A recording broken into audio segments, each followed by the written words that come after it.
It's time for Myth of the Week.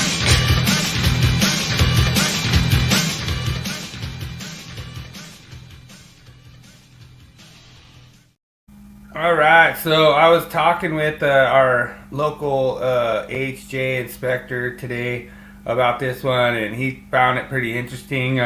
It's really kind of a gray area, I feel, as far as drilling this, but they do have these knockouts, and it's really hard to see in this picture, but it does actually give you in the top left-hand side of your screen, inside that box, it actually says that you can pop out those little knockouts and use them for mounting, provided that you silicone them.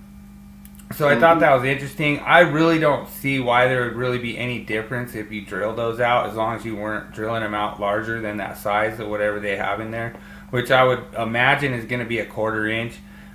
There's a lot of different areas in these where they give you permission to drill out a weep hole for moisture in, like when you're in that wet location. And this one always brings up a lot of controversy when it comes to these style outlet boxes, just for the fact that, like, a lot of times in like residential or multifamily applications, a lot of guys bring Romex in through the back, or not necessarily Romex, but NM cable.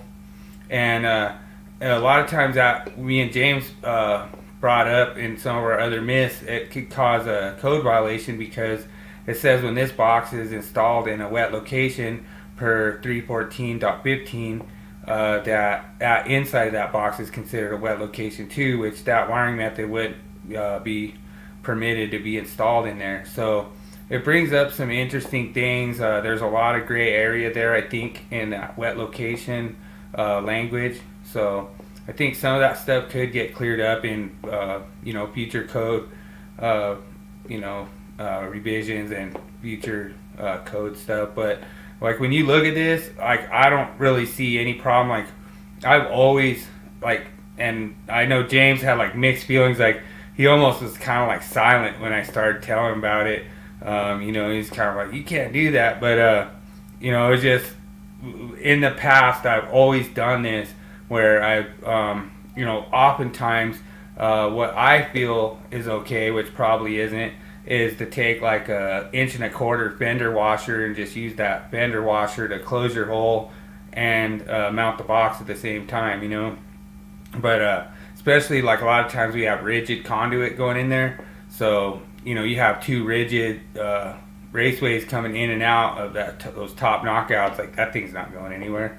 But and in a real world situation, you probably should just pop those little knockouts out and just use whatever anchors to anchor it to the wall, and then go back with some silicone like the manufacturer instructions say. But this myth this week, I don't really see any reason why you couldn't drill those out and seal it back up. But you might have different feelings than me, James. I give it both answers, because when we were talking, I said, in order to do that, the manufacturer's instructions are going to have to state that. I said, because you also have other type boxes. They actually have a place in the back you screw into that has mounting for putting tabs out there to mount those type of boxes. And I would say that type of box is not going to permit that. So that's why that's my mixed feelings, is because you got to look at the product itself. And that's why I always say that the manufacturer's instructions take into consideration the NEC when they do the design for their products. And the only other thing that I could see that you would get into as far as the code is saying, is when you look at 310.15 and it's telling you not drill larger than a 1/4 inch. 314.15. Yeah. What did I say? You said 310. Oh, I'm said sorry. 310. I'm just going off, popping too quick. But where you drill for drainage, and of course you'd put that at the bottom of the box. But I've been out there too many times that I've seen with these boxes, there's freaking dirt, everything else gets in them and all of that. And I just always found it more interesting than anything. It's usually because they drilled holes in the back and a lot of times they drill the hole too big, and then Sure. they put a washer on it and then try to, get it in there tight. Now that's why I think the manufacturer, when you go back here and you look at this illustration here, they've got them already set. They don't give it any more than about a quarter inch, and they're going to give you permission to do it with that box. But if you got another box that doesn't have these, I'm going to say no, you can't drill a hole in it. Right. You're breaking the manufacturer's uh, uh, instructions on that particular box because they didn't give you the permission to do that.